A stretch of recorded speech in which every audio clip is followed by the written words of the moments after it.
Елена Харсофовна, здравствуйте. Здравствуйте. Ну, расскажите, пожалуйста, что такое северный завоз, какие виды продуктов туда включены?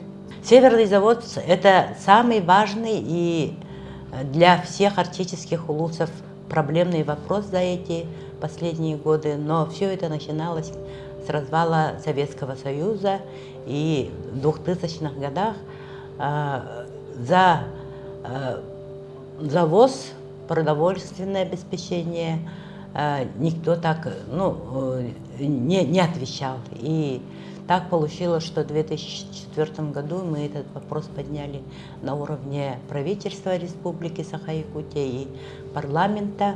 В то время председателем правительства работал Егор Афанасьевич Борисов, и председателем Илтумена был Нургун Семенович Тимофеев. Все арктические улусы говорили о том, что стоимость продуктов питания выше 2-3 раза, чем в центральных улусах.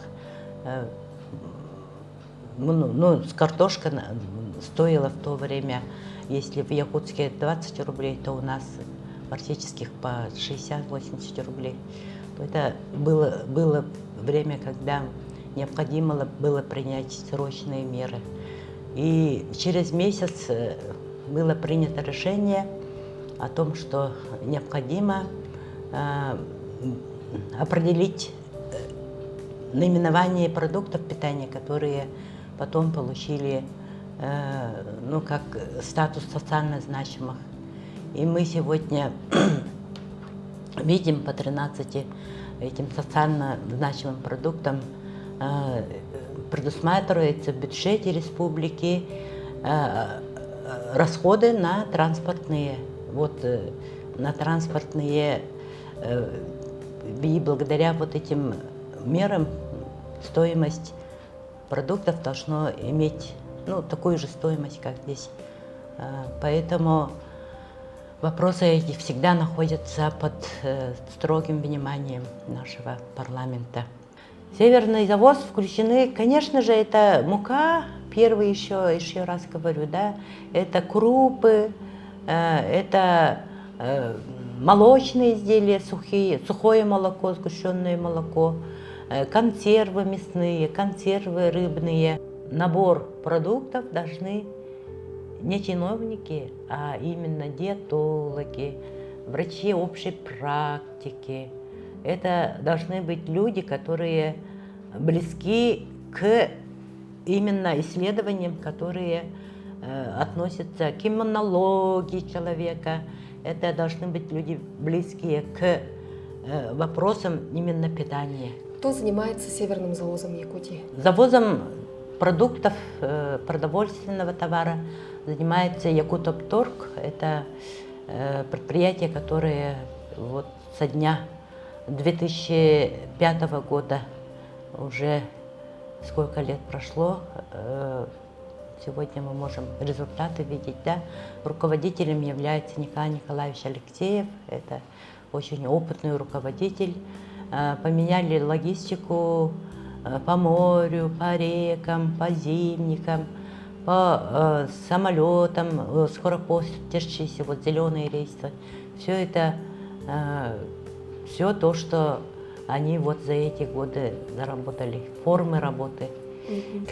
Есть ли разница в стоимости продуктов питания в районах, где открыли торгово-логистические центры? Как мы знаем, такие центры открыты в поселке Белая гора Абыйского района и в поселке Усть-Куйга Усть-Янского района. Я радуюсь тому, что интервью, своих этих рассказах об Абыйском улусе молодежь говорит, у нас продукты питания такие же, как в городе Якутске, но и по некоторым даже дешевле, да? Что собой представляет торгово-логистический центр? Есть ли в нем современное оборудование, овощехранилище, морозильные камеры?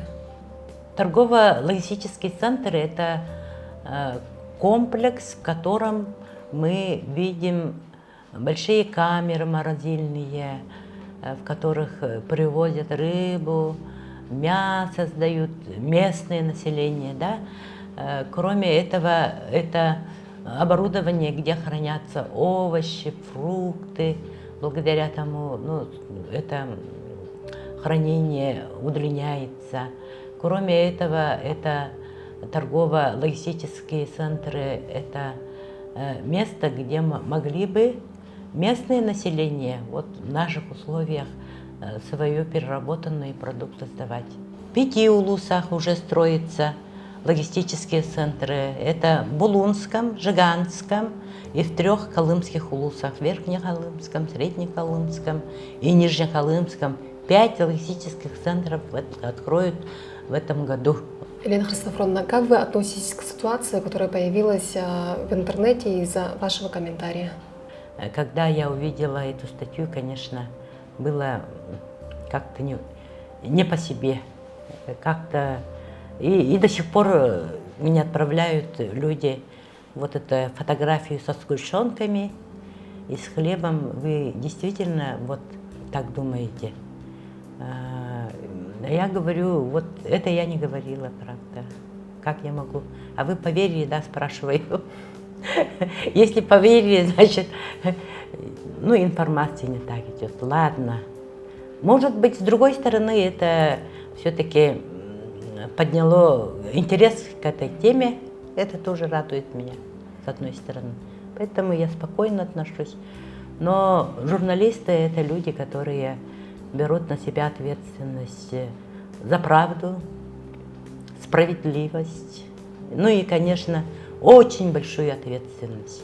Ну, продолжаем беседу. Сейчас разрабатывается федеральный проект о Северном завозе. Какие предложения готовит Якутия и кто входит в рабочую группу? Создана большая комиссия на уровне этой комиссии у нас работает Галина Кентьевна Данчикова с депутатами Государственной Думы, других субъектов. У нас, значит, этими вопросами занимается объединенно 2 комитета. Комитет, который занимается вопросами безопасности и промышленности, недропользования и социально-экономического, инновационных вот этих проектов.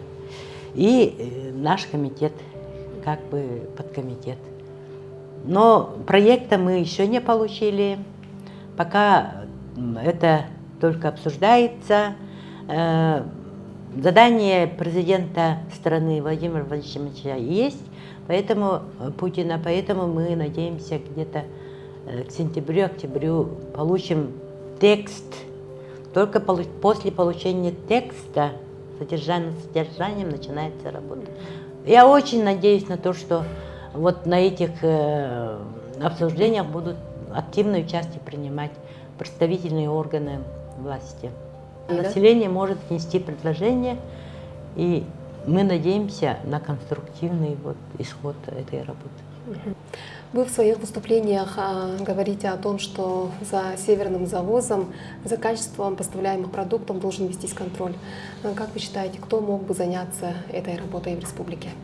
К сожалению, Роспотребнадзор у нас приезжает с других районов. Если раньше у нас были санэпидстанции, которые ежедневно выезжали, проверяли меню в каждой столовой детишек, там, детского сада, школы, приходили в магазины, проверяли те продукты, которые доставлялись самолетами прямо по сроку.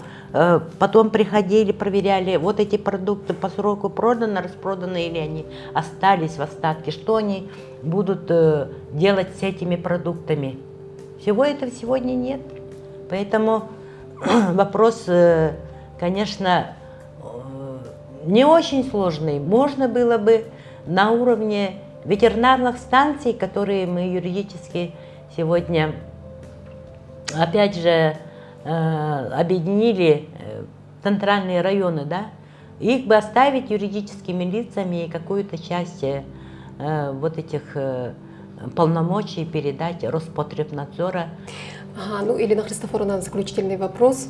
Ведется ли какая-то работа, чтобы восстановить для коренного населения возможность охотиться и рыбачить в беззаявительном характере? Это основной вопрос, которым сегодня занимается на уровне комитет наш, на уровне Ассоциации коренных малочисленных народов Севера Сибири и Дальнего Востока. Созданы 3 комитета, то есть рабочих комиссий, которые по рыболовству, традиционному рыболовству, по охоте и по родовым общинам. По беззаявительной рыболовству, значит, есть, каждый коренной малочисленный народ может рыбачить где угодно. И это законом не запрещено. По охоте. По охоте тоже можно охотиться в своих этих охотничьих угодьях. Но, значит, сроки по охоте на дикого оленя, они остались такими, что не отвечают охотникам. В срок такой установили, который невозможно охотиться в самое холодное время года. Поэтому это вопросы, которые обсуждаются на уровне науки. Наука решит так. И очень сложно.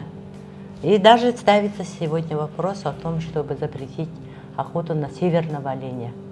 Хотя бы на время дать отдышаться, как говорится, чтобы увеличить количество мигрируемых диких оленей.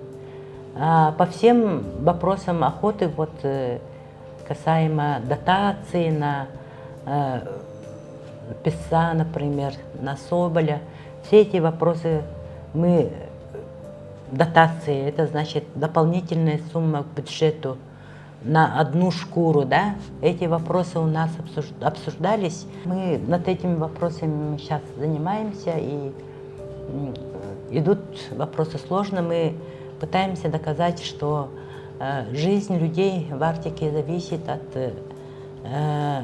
законов, правил, которые принимаются на федеральном уровне. В основном это федерального уровня вопрос.